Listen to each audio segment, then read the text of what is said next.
Happy to be joined by the UFC Women's Flyweight Champion Valentina Shevchenko, who came off a successful title defense on Saturday at UFC 261, finishing Jessica Andrade. Valentina, how are you this afternoon?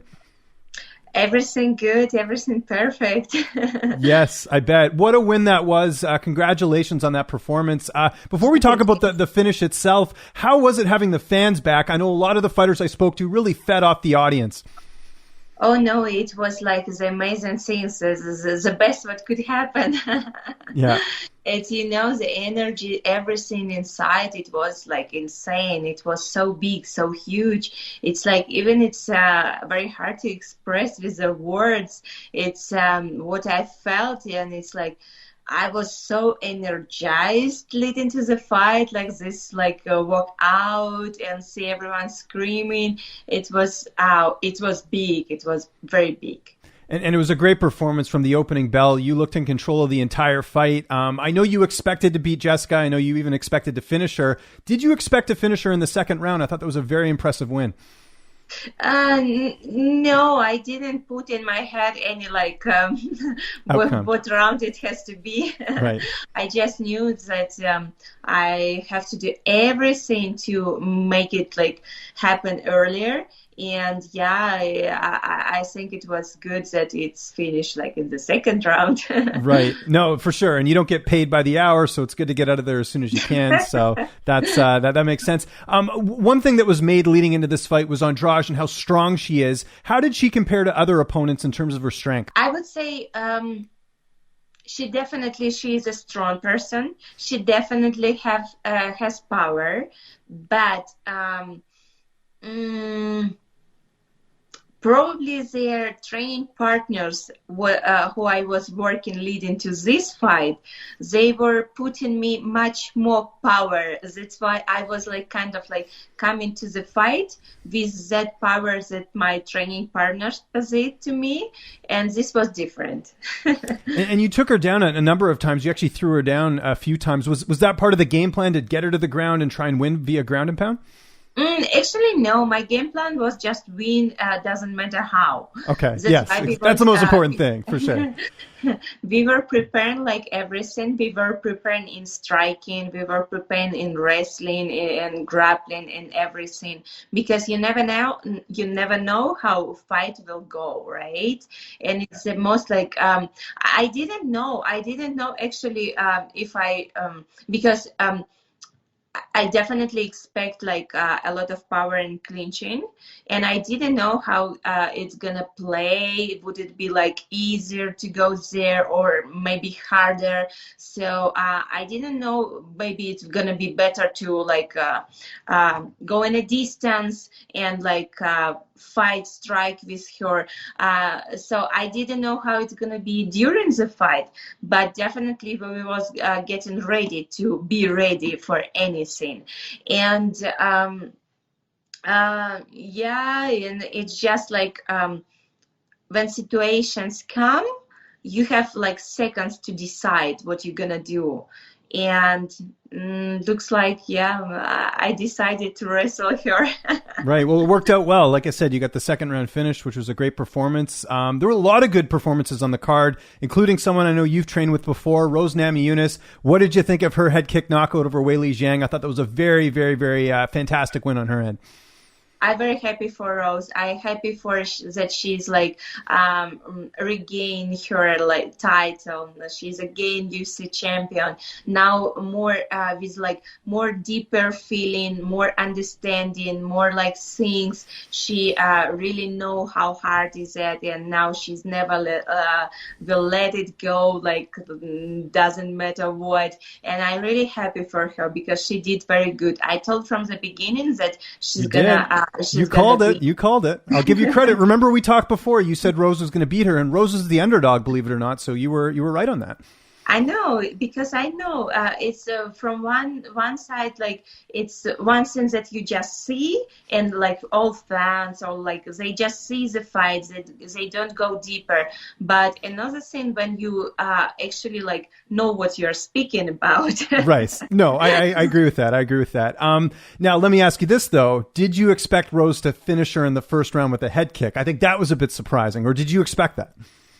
It's every time very hard to expect and predict what way it's gonna be. It's hard, and even harder that when like two very high level opponents meeting each other, it's super like hard to predict what way the fight will go. It can go like all distance, or it can finish in seconds. That's why, no, definitely it's very hard to to pick what it's gonna be. Now, I know the answer to this, but I have to ask anyways, just to confirm, you and Rose would never fight each other, right? Because you've trained before, or would you ever be open to a fight with her? We now don't have this question. Like, why we have to have this discussion? Well, the reason I bring it up is because people were talking about you fighting Zhang, right? So with Rose winning, I think people would think maybe that's a possibility. But I'm like I said, I'm pretty sure you wouldn't fight her, but I just had to ask anyways.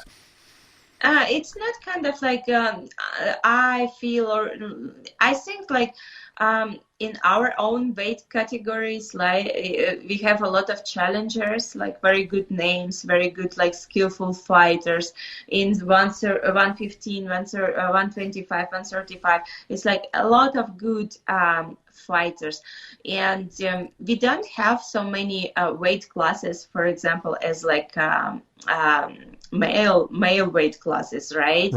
And why not create like the bigger like personality from each one of us, right? Then make it just only one. Right. We no, have to I have agree. one queen, only one queen for entire UFC. Well, let me ask you this then.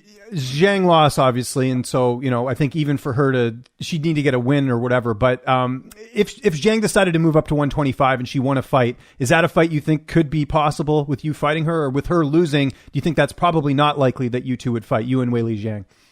Oh no, if she wants to go like 125, who can stop her? Right. No one can stop her. It's her decision. It's like same what happened with Andrade.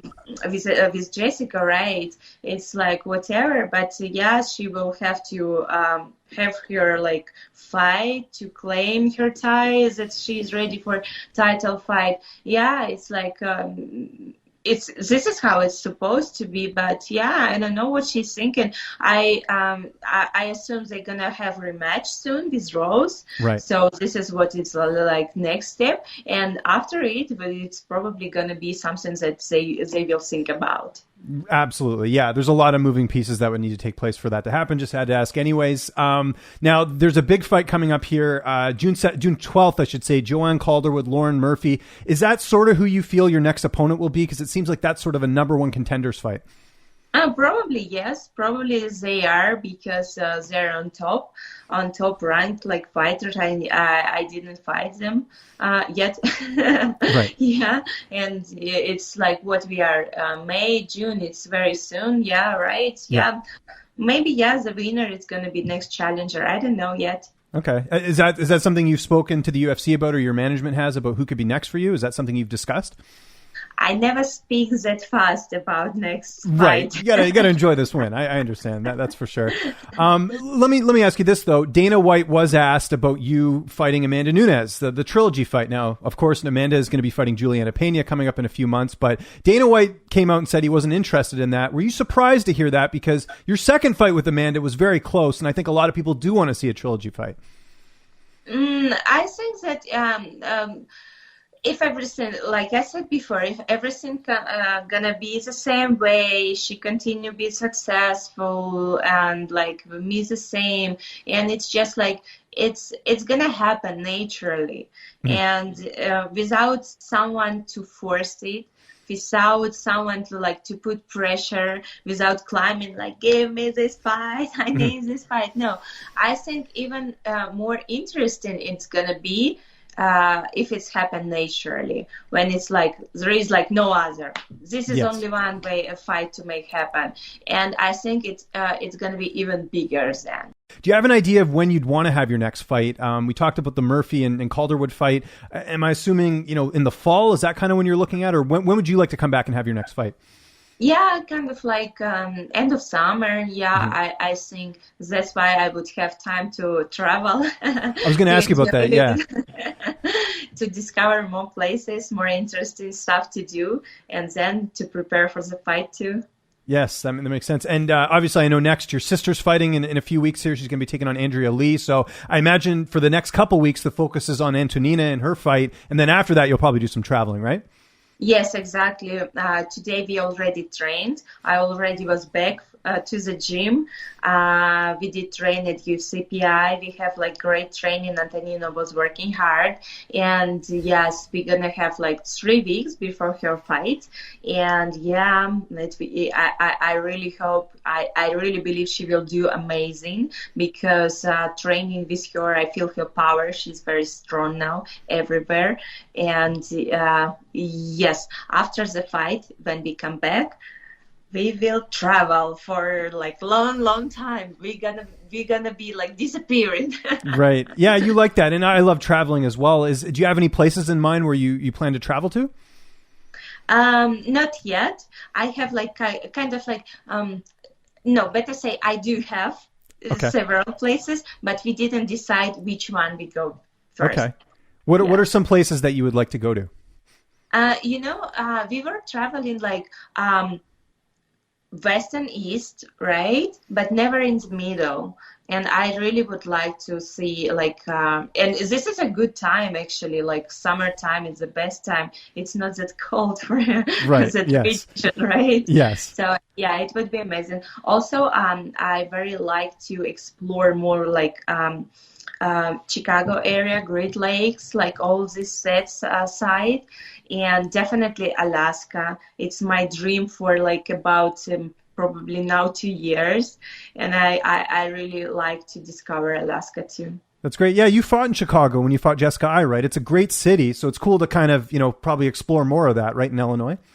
Yes, and this is not just the city is amazing. It's have a good spirit, and I really like to walk by the river, by the shore, on the shore of the lake too. And it's very beautiful, gorgeous, like a great combination, in my opinion, of big city and the same have all this like beautiful nature trails and like kind of these things, very beautiful. But I want to go deeper and see more like countryside, more towns, more small places, to see a little bit like out of the big cities.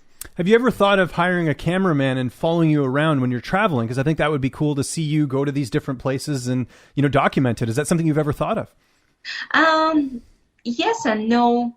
I thought, and many people, they were saying me like to do that. But, I really...